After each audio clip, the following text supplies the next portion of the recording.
Nix. Yeah. Maybe close. Somebody's going back to school. You. Good morning, titas. Welcome na naman po sa panibagong video. Magkasama namin ihatid si Ana sa school. Dito na kami.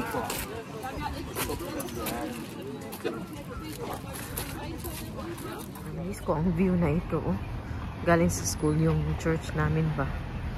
Yung ginawang apartment. At natin na po namin si Ana.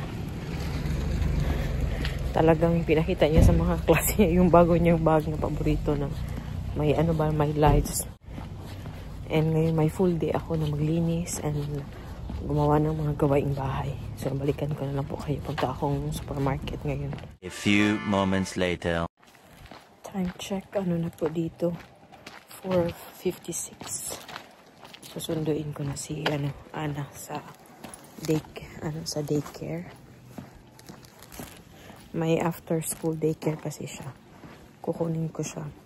Hindi ko siya sinundo na maaga kasi may mga tinapos po ako doon sa bahay. And ipapakita ko pala sa inyo mamaya yung kasi napalit na kami ng sasakyan. Yung hindi naman siya bago pero sa pamilya bago siya sa pamilya. So pakita ko po sa inyo po yung pinalit namin sa yung black namin dati. Ito na siya ngayon. Do you like the auto, love? Do you like the auto? Yes. Okay, let's go. Gumagawa ako ngayon ng spaghetti ni Ana. Pakita ko pala sa inyo yun dito ngayon. Oh. Ito lang. Open tayo ng door.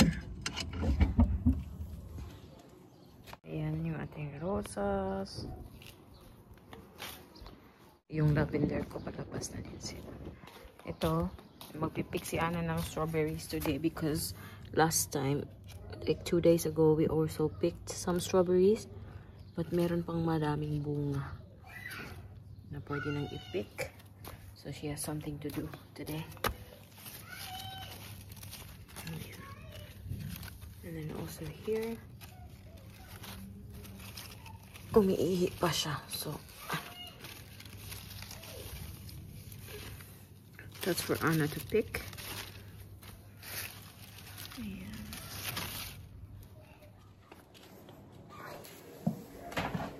Nagpapakulo na lang ako ng noodles dyan for her spaghetti niya. On point yung ating dangas today. Everyday naman pala yan. Love! Are you done? Are you done? Okay. And, syempre, as always, makalat ko dito kasi naghahanap ako ng document. So, hinalungkot ko lahat. Okay. Hi! Oh, yung buhok niya hindi na ayos. Ayan, may hinanap akong document dito. Naku, nakita ko naman, pero hinarughog ko dito.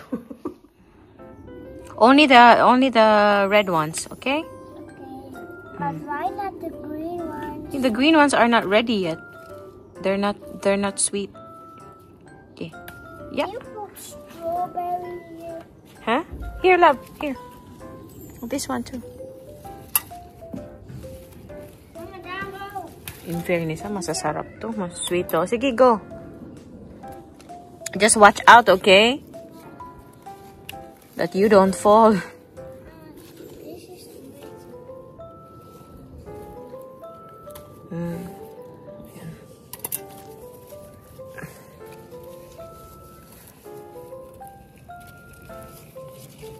Nagdala pa ko gunting. May gamit kaya di siya magunting. Only the red ones, okay? So you have something to pick when the green ones turn red next time. Wow. This one, oh. Yeah. Watch out, watch out. Okay. Yeah. Just be careful, Pangga. No more? Here.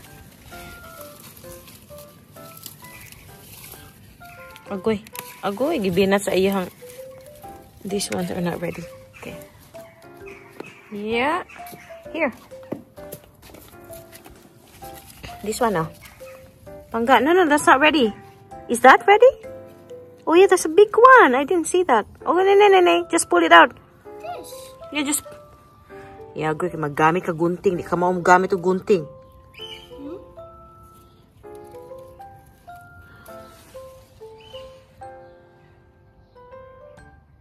Yeah, very good.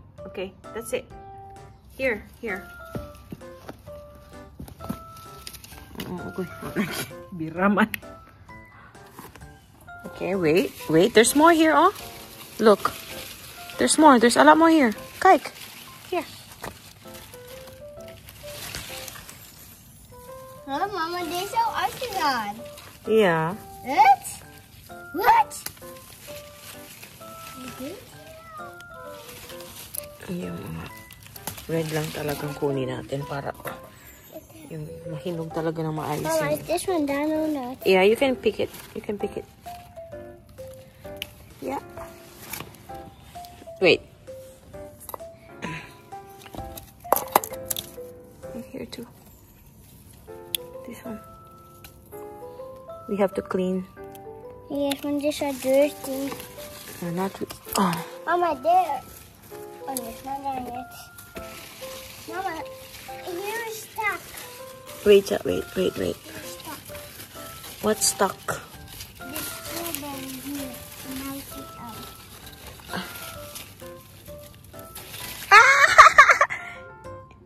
What?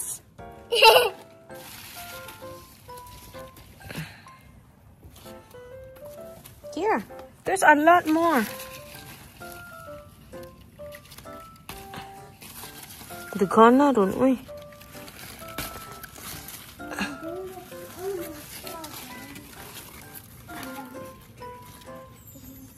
You don't have to pick everything, so we have something to pick next time. But if you also wait too long for the red ones, then the birds will eat them. Uy, kadaghan man ani, uy. There's a lot, love. Kijk.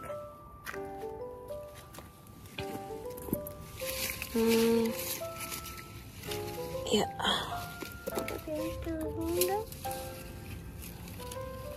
Wait, don't do that, love.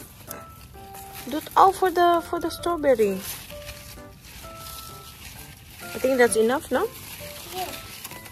Then we leave the rest for next time. Yay! Yeah? I'll stick there, okay. Mama, I want to eat something. Dara ang harvest ng ating aling maliit. Wow.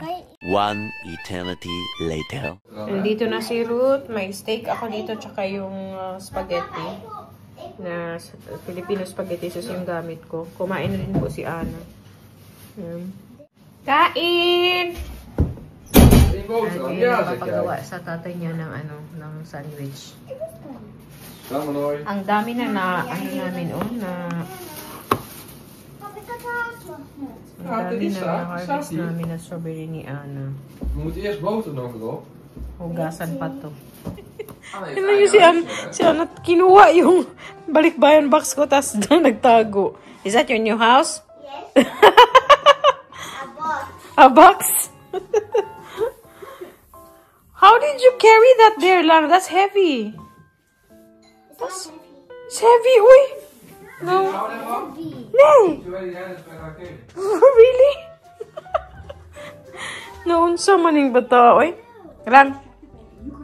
We will go grocery shopping. No, I want to stay with Papa. Yeah, we will go together, uy. Ay, duka naman, uy.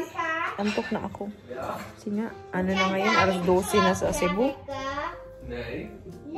Nee, uy, papa's al klaar met werk. Unsa? Papa gaat thuis blijven. Even boodschappen doen en dan doen we thuis blijven.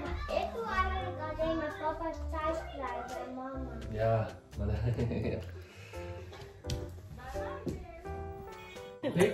Gihimo na gyud ning balay-balay ang akong box ay. Pinalabas ko ulit to siya kasi nga magte-tape ako ulit tas maglagay ako ng paunti-unti ng mga ipapadala sa Pilipinas. Ginawa na namang ano eh. Kaya hindi ko siya nilalabas kaagad kasi pinaglalaroan ni Ana. A few moments later. Hello, dito kami sa Aldi. Tapos lang namin mag-grocery. Nagmamadali si Ana. Gustong umuwi.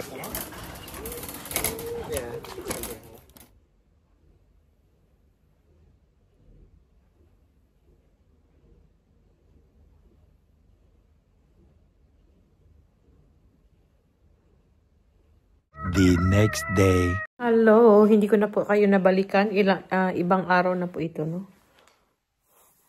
Busy yung mga nakaraang araw kasi nga I had to unpack and also organize stuff here in the house.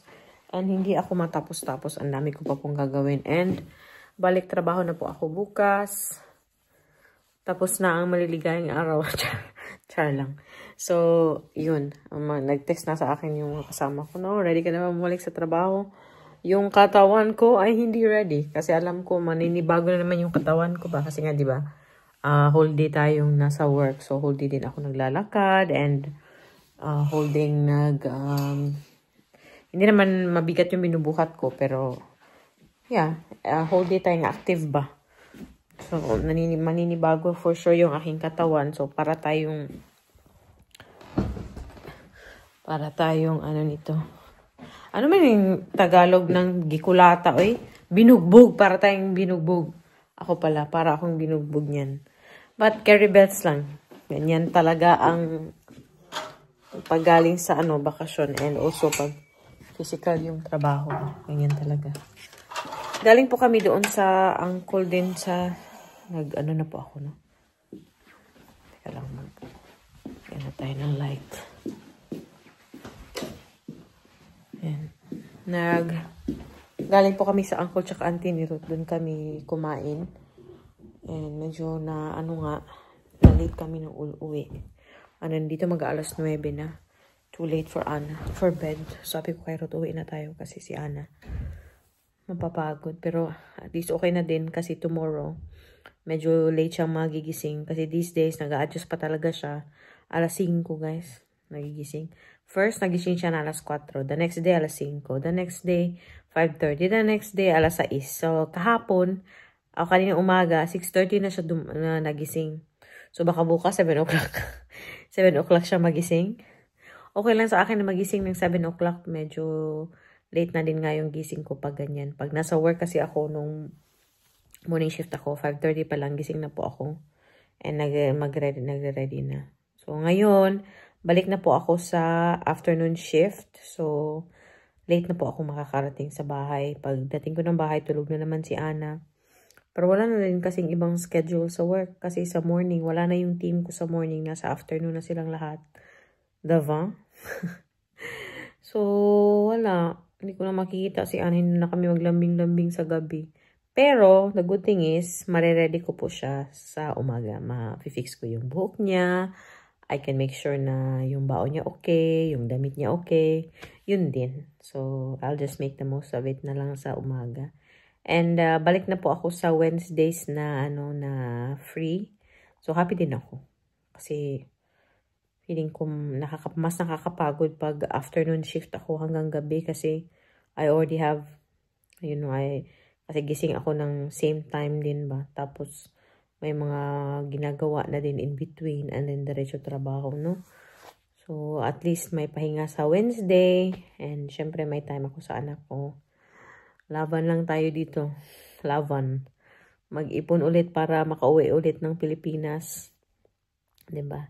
But anyway, yan ko na po yung ating pa-video. Si Ana tsaka si Ruth andun na sa taas. Pinapatulog na ni Ruth si Ana. And, yeah, kita-kita naman po tayo sa sunod video. Maraming salamat sa panonood. Dui! Mush, mush, babush!